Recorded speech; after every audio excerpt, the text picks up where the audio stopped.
इतिहास में पहली बार एक अत्यंत विनाशकारी कालखंड में महाप्रभु जगन्नाथ जी का रथ यात्रा आयोजित होने जा रहा है और जिस प्रकार के अशुभ संकेत मिल रहे हैं, लगता है कि इस बार कोई बड़ा अनहोनी होने वाला है, क्योंकि 2023 के रथ यात्रा में महाप्रभु जगन्नाथ गिरते गिरते बचे थे। 2024 के रथ यात्रा में बड़े प्रभु बलभद्र रथ पर से मुंह के बल नीचे गिर गए थे और आज 2025 में रथ यात्रा से पूर्व जगन्नाथ धाम में रक्त के छींटे गिर चुके हैं। मंदिर के ध्वजा को चील लेकर उड़ चुका है। रुक्मिणी एकादशी के दौरान मंदिर के चारों ओर चंगादड़ उड़ चुके हैं और महाप्रभु जगन्नाथ जी का महागुप्त दिव्य मोदक चोरी हो चुका है।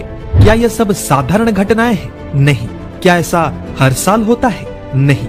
यानी यदि आज हो रहे हैं तो जगत के नाथ हमें कुछ संकेत देना चाहते हैं, संकेत शायद किसी बड़े अनहोनी का।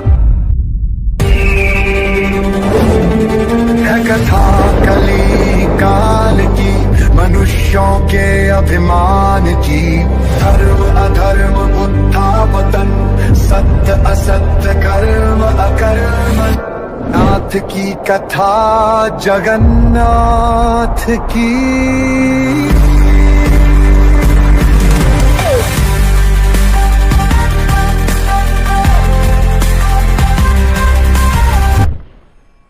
जय जगन्नाथ।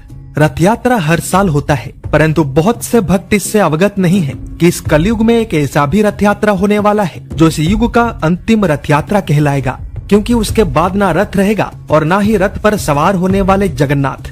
कलयुग के अंत के साथ महाप्रभु जगन्नाथ भी अपने लीला का समापन करके वापस अपने मर्त्य वैकुंठ में चले जाएंगे, जिसको कि वरुण देवता अगले महाकलयुग तक अपने गोद में छुपा कर रखेंगे।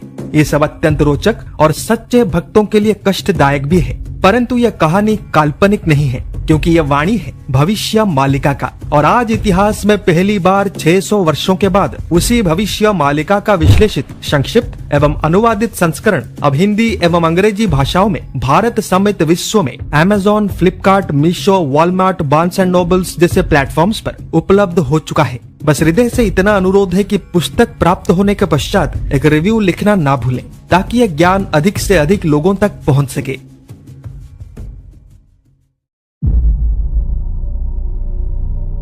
हर साल करोड़ों भक्त इस अपेक्षा में रहते हैं कि कब उनके नाथ धाम से निकल कर आएंगे और उन्हें दर्शन देंगे।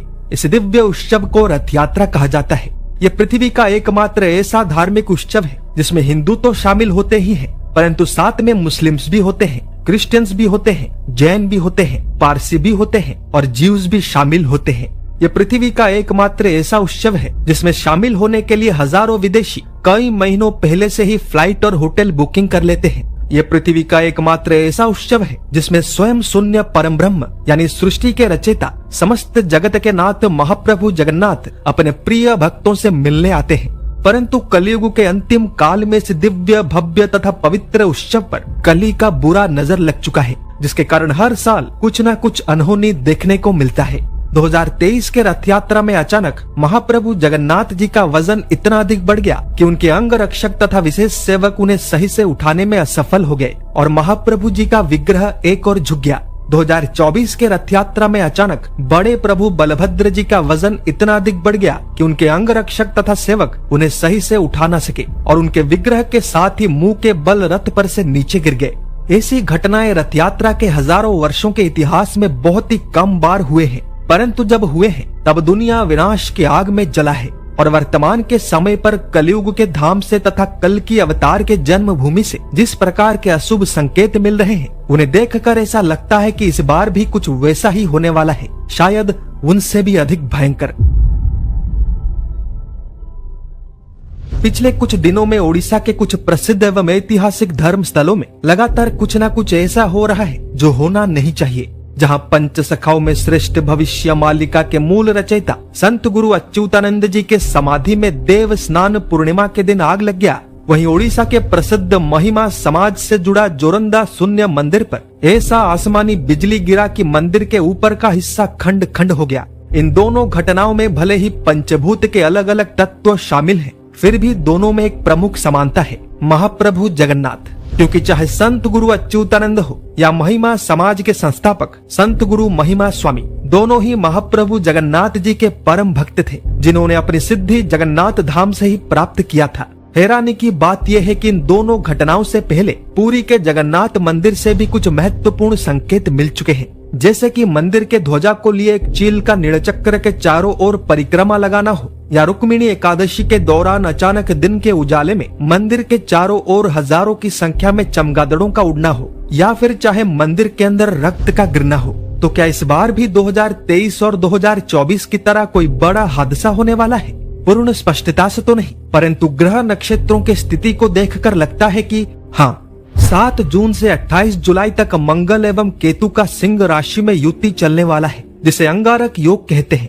वहीं 14 जून से 13 अगस्त तक बृहस्पति आर्द्र नक्षत्र में गोचर होने वाले हैं। जब इस प्रकार के योग बनते हैं तब भयंकर युद्ध, हिंसा एवं अनेकों प्रकार के दुर्घटनाएं होते हैं। साथ में भयंकर जल प्रलय और अग्नि के कारण धन जीवन का भारी नुकसान भी होता है, जैसा कि आज पूरी दुनिया के अंदर हमारे आंखों के सामने हो रहा है। यदि इसी अनुसार देखा जाए तो इस साल के रथ यात्रा में अवश्य कुछ न कुछ तो होने वाला है। प्रश्न केवल इतना है कि क्या वर्तमान मंदिर प्रशासन एवं सेवक परिवारों के बीच बड़े स्तर पर विवाद जारी है।